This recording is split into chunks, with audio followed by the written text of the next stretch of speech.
Morning, children. Today we will study about the sulfur and then its allotropy, its preparation, and then we'll study some compound of the sulfur. The sulfur exists in the several allotropic forms. The important forms are rhombic sulfur, which is called as alpha sulfur also, and monoclinic sulfur, which is called as beta sulfur also. And then this sulfur exists in the earth crust in the form of the yellow color compound. So that is extracted from the earth crust by a method which is called as fresh process. And it exists in different allotropic forms, and these are the two important allotropic forms. One is the rhombic sulfur and other is monoclinic sulfur. The stable form at room temperature is rhombic sulfur, which transforms to monoclinic sulfur when heated above 369 Kelvin. So what we will study about the rhombic sulfur? This allotrope is yellow in color, melting point 385.8 Kelvin. Rhombic sulfur crystals are formed on evaporating the solution of a sulfur in carbon disulfide in a china dish when octahedral crystals of rhombic sulfur appears. So this is for the rhombic sulfur, and then the sulfur monoclinic. Monoclinic sulfur, its melting point is 393 Kelvin. This form of sulfur is prepared by melting rhombic sulfur in a china dish and cooling till crust is formed. Two holes are made in the crust and the remaining liquid poured out. On removing the crust, needle-shaped crystals of monoclinic sulfur are obtained. It is stable above 369 Kelvin and transform into alpha sulfur below it. Conversely, alpha sulfur is stable below 369 Kelvin and transforms into beta sulfur above. This at 369 Kelvin, both the forms are stable. This temperature is called as transition temperature. Both rhombic and monoclinic sulfur have S8 molecules. These S8 molecules are packed to give different crystal structures. The S8 ring in both the forms is puckered and has a crown shape. You can see here the structure of the sulfur. It is having a crown-like structure in which 8 atoms are joined together to form a ring-type structure. There is 8 sulfur atoms are there. 1, 2, 3, 4, 5, 6, 7 and 8 are there. And the distance between the two atoms that is called as bond length is 204 picometer and the bond angle is 107 degree. Now in the sulfur monoclinic and the rhombic sulfur, these types of rings are arranged in the different manner. In the rhombic sulfur, these are arranged in this way. These rings are arranged, and in monoclinic sulfur, the rings are arranged in the different way. That is, one ring and the other will be opposite to it. So this is the arrangement. So in this way, the rings are arranged. So they are the different allotropic form in which the rings are arranged, and that's why these are the different allotrope. So this is for the rhombic sulfur, this is for rhombic sulfur, and this is for the sulfur monoclinic.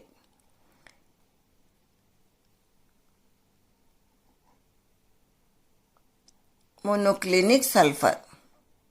So there is the different arrangement of the ring. That's why these two allotropes are different. Several other modifications of sulfur containing 6 to 20 sulfur atoms per ring have been synthesized in the last 2 decades. One such form is cyclohexadiene S6 ring which exists as a chair form. This is the structure for chair form. It is looking like a chair. In this, the 6 atoms are there and it is a cyclic structure. Here the bond angle is 102.2 degree and the bond length is 205.7 picometer,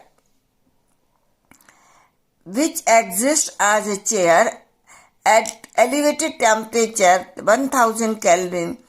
S2 is a dominant species. That means the sulfur exists just like the oxygen, because you know the oxygen exists as O2 molecule. So this is O2 molecule, and just like the oxygen, sulfur also exists as a diatomic molecule, and it is paramagnetic like oxygen and blue colored. You know the oxygen shows paramagnetic behavior due to the presence of one paired electron in the p orbital. So sulfur also exists in the similar way and show the paramagnetic behavior. And it is a very important question that is given in your book. In a diatomic molecule, the sulfur shows paramagnetic behavior. And so this question you have to prepare for the examination. So sulfur exists as S2 molecule in the vapor phase or at the elevated temperature, and it is paramagnetic in nature. Just like the oxygen, its molecular orbital diagram has 2 unpaired electrons, and that's why it is paramagnetic in nature. Now we'll study about the sulfur dioxide. Sulfur dioxide is a very important oxide of the sulfur. So first we have to study preparation of the sulfur dioxide. The first preparation sulfur dioxide is formed by burning of sulfur in air. That is a very common preparation. When we burn sulfur in air, then it is converted into sulfur dioxide. In the laboratory, it is prepared by treating sodium sulfide or any metal sulfide. When it is heated with dilute sulfuric acid, it forms sulfur dioxide. I have taken here the example of sodium sulfide. So any metal sulfide, when heated with the dilute sulfuric acid, then it is converted into sulfur dioxide, or you will be having the smell of sulfur dioxide. Third, industrial preparation. Industrially, it is prepared as a byproduct of the roasting of sulfide ore. Then sulfide ores are roasted. Then the sulfur is converted into sulfur dioxide. This is for the iron pyrite. When iron pyrite is heated in air or roasted, then it is converted into ferric oxide and sulfur dioxide. So we can take the example of zinc sulfide, and then the mercuric sulfide, then iron sulfide, copper sulfide. When the sulfide ores are roasted, then they form the sulfur dioxide, and that is a byproduct of this reaction. So in this way we can prepare the sulfur dioxide.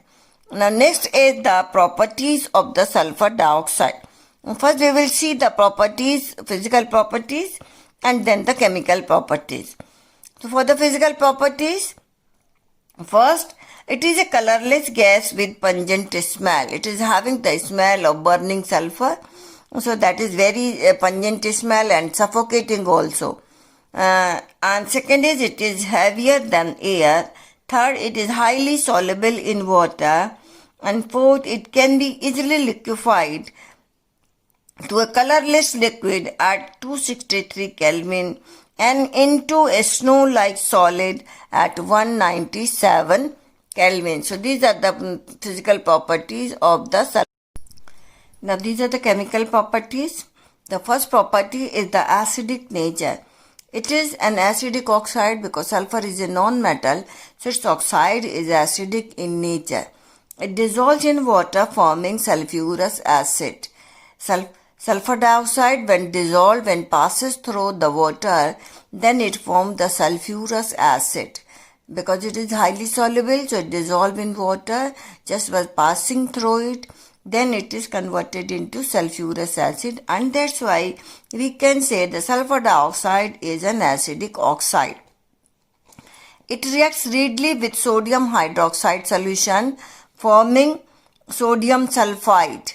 Because it is an acidic oxide, so when it reacts with the base, neutralization reaction will occur and it will form salt and water. When then reacts with the more sulfur dioxide to form sodium hydrogen sulfide. When we pass continuously sulfur dioxide to the water, then the sodium sulfide again react with the sulfur dioxide to form sodium bisulfite or sodium hydrogen sulfide. So this is the chemical property, and then it is an acidic oxide, and when it reacts with the base, then neutralization reaction occur, and then it is converted into the salt and water. Second property, it combines directly with halogen to form sulfuryl halide. So I have taken here the example for the chlorine.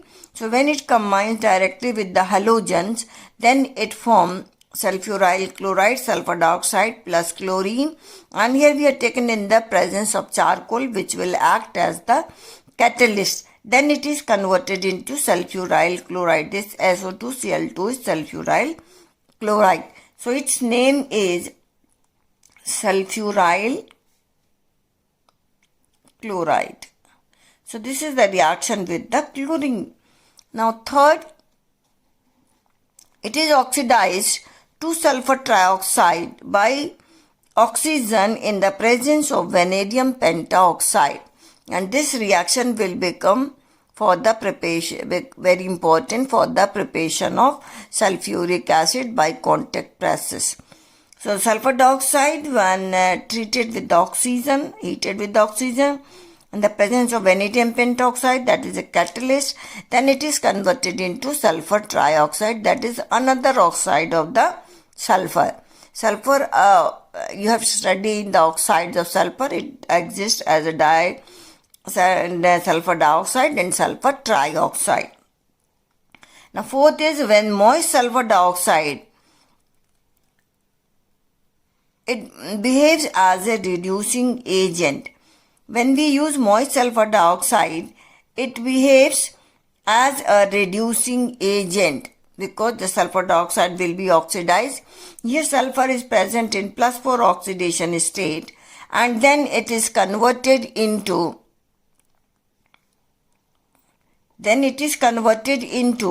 the sulfuric acid, that is +6 oxidation state here.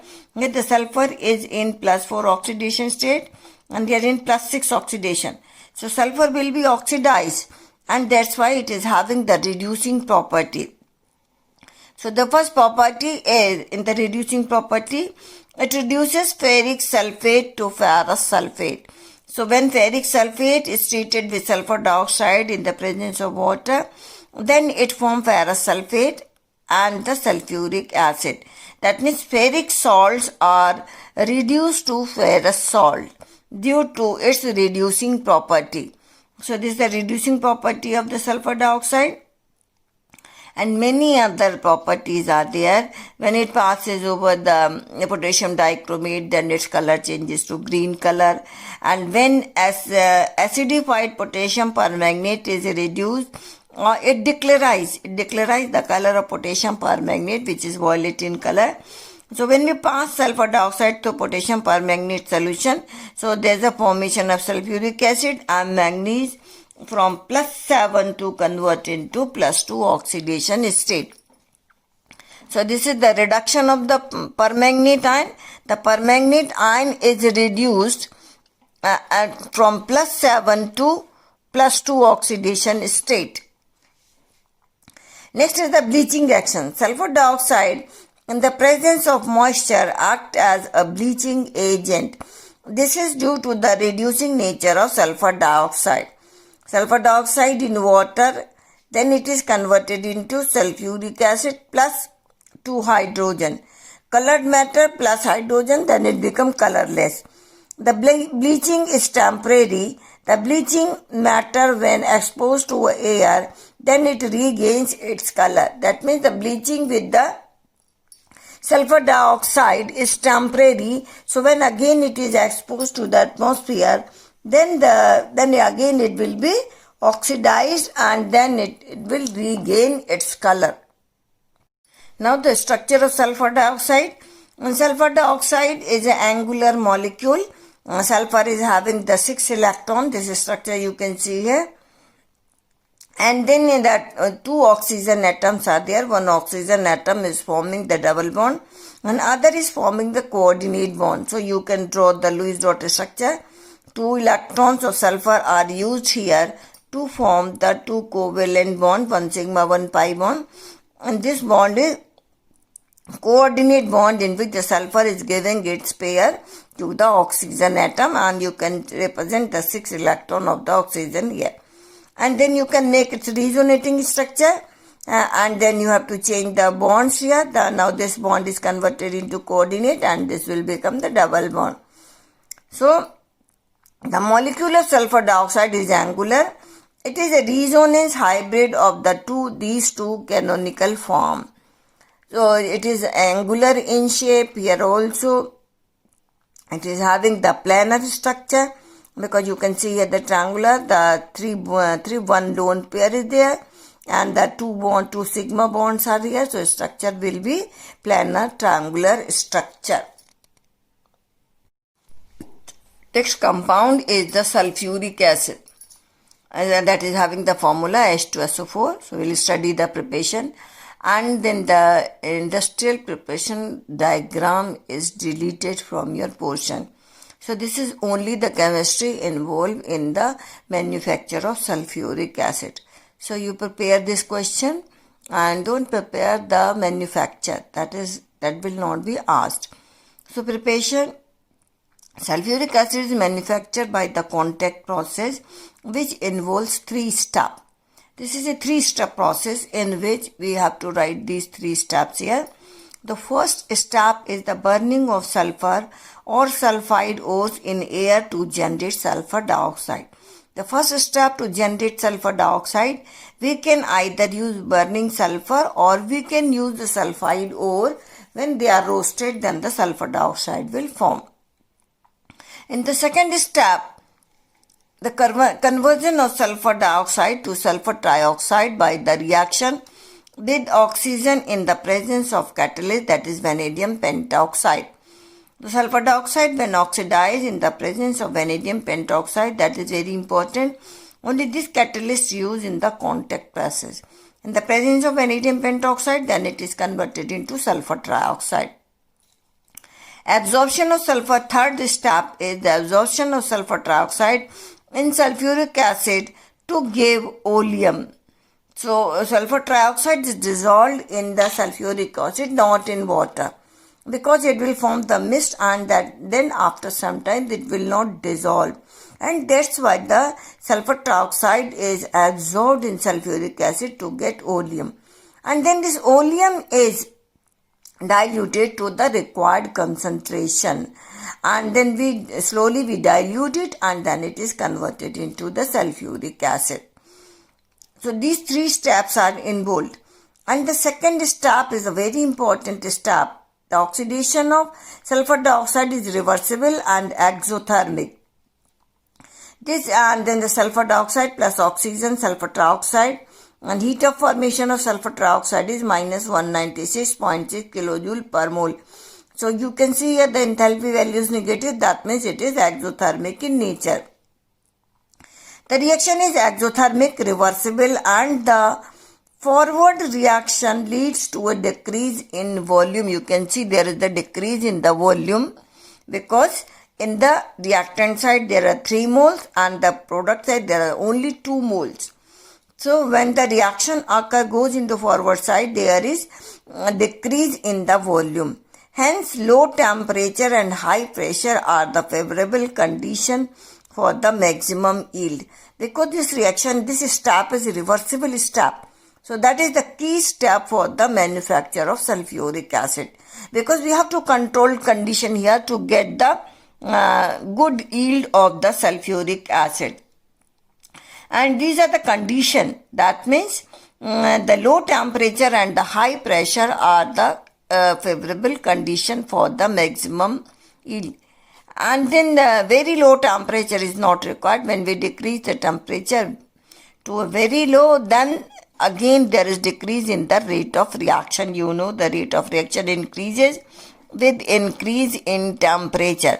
So in this way, the sulfuric acid is prepared. Now we will study the properties of sulfuric acid. Sulfuric acid is a colorless, dense, oily liquid.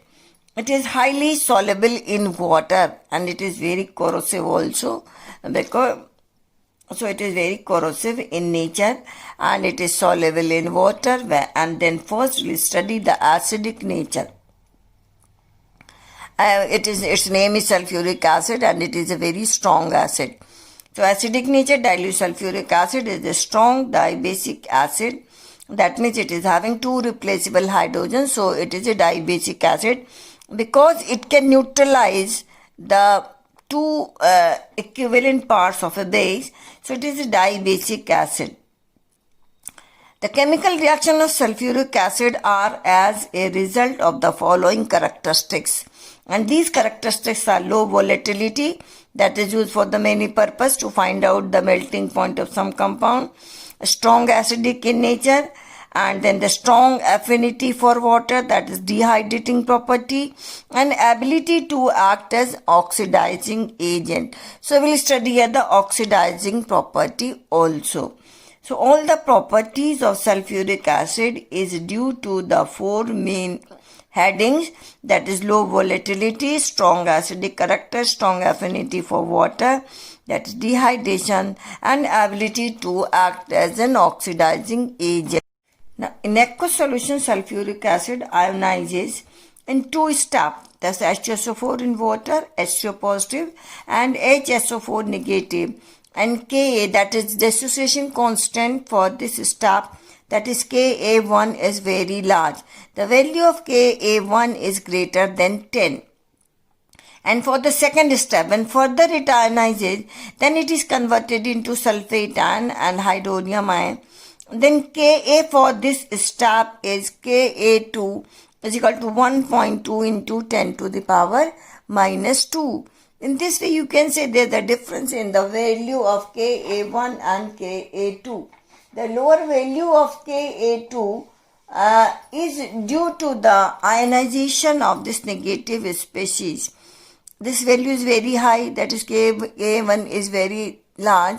That's why it is a very strong acid. But for the second, that is for Ka2, it is less value because of the less ionization of HSO4 minus ion into sulfate. And because in this case we are ionizing the negative species into sulfate ion, the large value of Ka1 means that H2SO4 is largely dissociated in H plus HSO4 minus.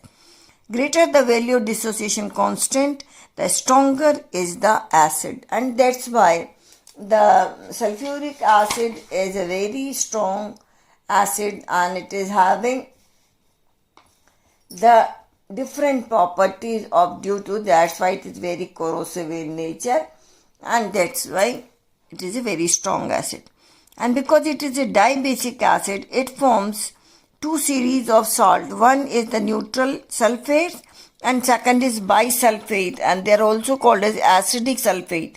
HSO4 is in the form of, we can write that is sodium NaHSO4 and the Na2SO4. Na2SO4 is called a normal salt, while NaHSO4 is called acidic salt because it contains one hydrogen. So again it will ionize, and that's why this salt is called the acidic salt and this is called as the normal salt. So it will form two series of salts, the sodium bisulfate or bisulfates and sulfates. Because it is a dibasic acid, it has two replaceable hydrogen. And then is an oxidizing nature. It oxidizes copper metal and forms sulfur dioxide. because it's strong oxidizing agent, so it oxidizes many metal like the copper, silver. These metal also oxidize in the presence of the concentrated sulfuric acid. So when we put copper into concentrated sulfuric acid, then it is converted into copper sulfate and it releases sulfur dioxide and water. It can also oxidize the non-metals. So when non-metals are heated with concentrated sulfuric acid, then they are converted into corresponding oxide. When sulfur is heated with concentrated sulfuric acid, it forms sulfur dioxide. When carbon is heated in the presence of concentrated sulfuric acid, it forms carbon dioxide. And next is the dehydrating, then phosphorus is converted to phosphoric acid. And when iodine is heated with the concentrated sulfuric acid, then there is the formation of iodic acid. So these are the important reactions you can note down from your book also. And then the dehydrating nature. The sulfuric acid has affinity toward the water. When it falls on the compound which contain water, it absorbs water from here. For example, if you put a drop of sulfuric acid on paper that is made of cellulose, then it will absorb water from there and the paper will become black because only carbon will remain there. And this is one example in which if you put concentrated sulfuric acid on the sugar, then it absorbs water from there, the carbon will remain there, and then the water will be absorbed by the sulfuric acid due to dehydration of sugar. And then this property is this is called as charred. The sugar is called a charred sugar. And this is due to then its color changes to black color because only carbon will be there. So when the compounds which contain water, then it will absorb water from there because it is having affinity toward the water molecule, and this property is used in the preparation of the many compounds in the organic chemistry also, because sulfuric acid is a very important acid, and that's why it is used for the many chemical reaction. Then for the sulfuric acid, the ion structure will be there. I have already taught you the structure. It is tetrahedral, and then this is the structure of the sulfuric acid. It is tetrahedral. Here two replaceable hydrogens are there. That's why it is dibasic in nature. And the four oxygens are there, and this is tetrahedral structure. Tetrahedral structure for the sulfuric acid.